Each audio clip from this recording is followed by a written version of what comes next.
Hi, today we are discussing about non-conventional energy. The contents we are discussing today: the definition of non-conventional energy. What are five non-conventional sources of energy? Wind energy, tidal energy, bioenergy. There are two types of in bioenergy: biogas, biomass. There are main source of power generation: thermal power, hydroelectric power. Non-conventional energy. The definition of non-conventional energy. Non-conventional energy are renewable energy. Both are same. The source are energy. The energy source that are continuously produced in nature and are limitless. Example: solar energy, bioenergy, tidal energy, and wind energy. These are the examples for the non-conventional energy. What are five non-conventional sources of energy? Solar energy, wind energy, tidal energy, geothermal energy, and biomass. We can see the images on screen. Types of non-conventional source of energy: solar energy, wind energy, biofuel, geothermal energy, biogas.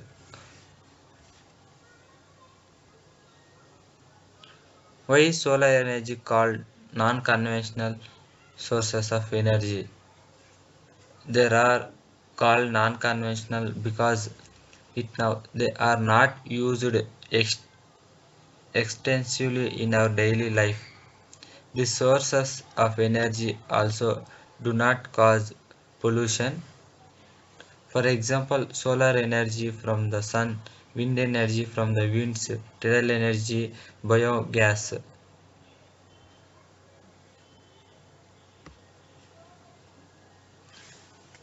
Wind energy. This type of energy can be produced by harnessing wind power. It is used for operating water pumps for irrigation purpose. Approximately 2,756 wind pumps were set up for this purpose. In 7 states, wind power operated powerhouses were installed and the installed capacity was 1000 MV. India has second position in wind power energy generation. Tidal energy. Energy produced by exploiting the tidal waves of the sea is called tidal energy. Due to absence of cost-effective technology, this source has not yet been tapped.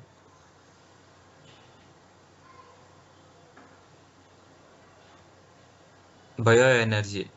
There are two types of bioenergy: biogas and biomass.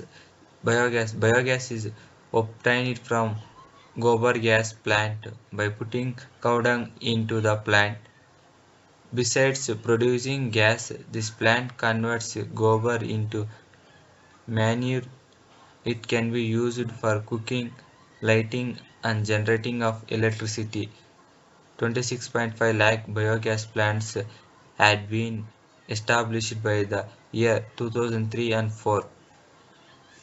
They produce more than 225 lakh tons of manure.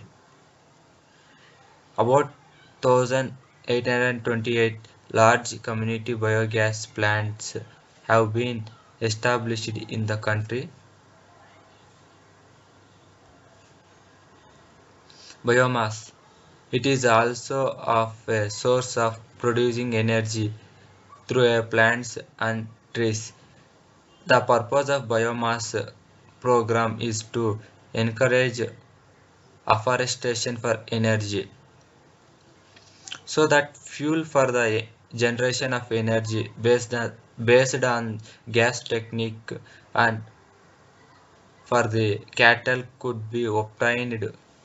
56 MW capacity for the generation of biomass energy has been installed.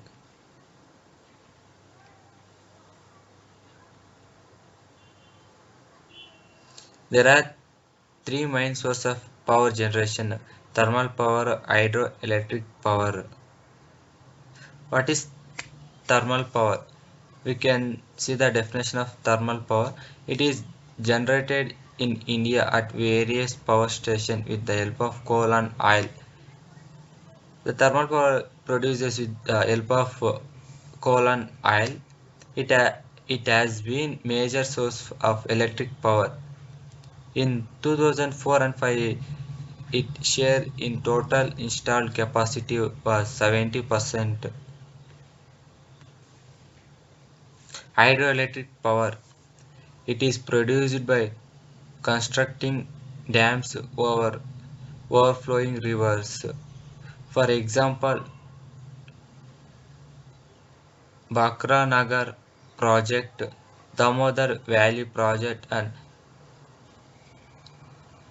in year 1950 and 51, installed capacity of hydroelectricity was 587.4 MW, and in year 2004 and 5 it was around 19,600 MW.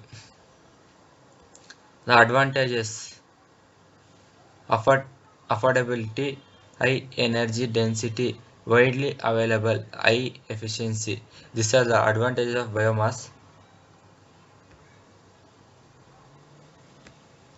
Disadvantages: non-renewable, costly, high carbon footprint, geothermal issues.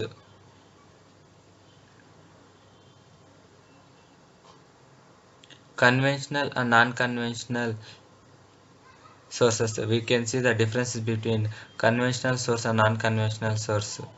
Conventional sources of energy refer to traditional sources of power like charcoal, firewood, coal, petroleum, etc.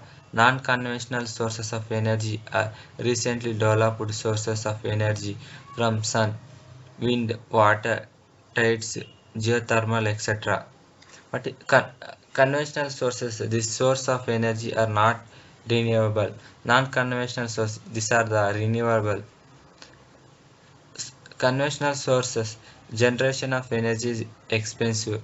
Initial cost of generation is high but cheaper in the long run. They cause large scale pollution. They are eco-friendly sources of energy. Solar power plants, renewable energy sources available at large as compared to human requirement, cost-free raw material, pollution-free, can be installed at consumer site, resulting in lower, can be operated with little maintenance after initial setup. Economically competitive where grid connection, fuel transport is difficult, can be easily realized. Even Moon has some black spots on it. Limited aerial power density, intermittent solar cells produce DC which has to be converted into AC when used in currently existing distribution grids. Locations at high latitude reduces potential for solar power use. We have discussed about biofuels, biomass generation. What is biomass generation? Sugar industries can generate electricity using biogas. The leftover about 300 MW of power has already been fuel cells. Unlike a battery that stores energy, fuel cells converted fuel energy directly into electrical energy. A fuel, usually hydrogen, is supplied to a fuel cell, and we can see the images of wind farm. Energy storage. Operation of wind turbine is not practical at very high or very low wind speeds. When the power generated exceeds the demand, the excess energy could be stored for use at other times.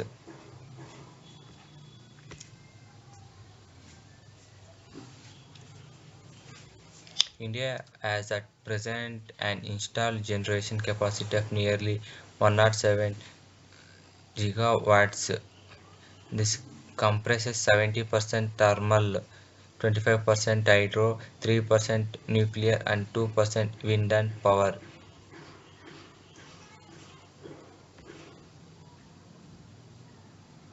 Solar radiation and its measurements. Introduction: heat transfer by radiation has velocity of propagation equal to 2.997 milliseconds, range of 2.2 to 4.0 micrometer. Solar energy consists of about 8% ultraviolet radiations. It means it is a short wavelength, 46% visible light, and 46% infrared radiation. Infrared radiation is a long wavelength. Solar radiations at the Earth's surface. Direct radiations reaches the ground directly from the sun are called direct radiations. Diffuse radiations are that solar radiations received from the sun after its direction has been changed by reflection and scattering by the atmosphere. Insolation is defined as the total solar radiation received on the horizontal surface of unit area on the ground in unit time and the altitude of sun in the sky, which further depends upon time. Some terms: absorption, scattering, attenuation of beam, variation in the solar radiation reaching the earth that received at the outside of the atmosphere is due to absorption and scattering in atmosphere. Absorption: as solar radiation passes through the earth atmosphere, the short-wave ultraviolet rays are absorbed by the ozone layer in the atmosphere, and the long-wave infrared waves are absorbed by the carbon dioxide and the moisture in the atmosphere. Scattering: as solar radiation passes through the Earth's surface, the components of the atmosphere such as water, vapor, and dust scatter a portion of the radiation. What is solar constant? This is an amount of energy received in the unit time on a unit area perpendicular to the sun's direction at means distance of the earth from the sun. Thank you.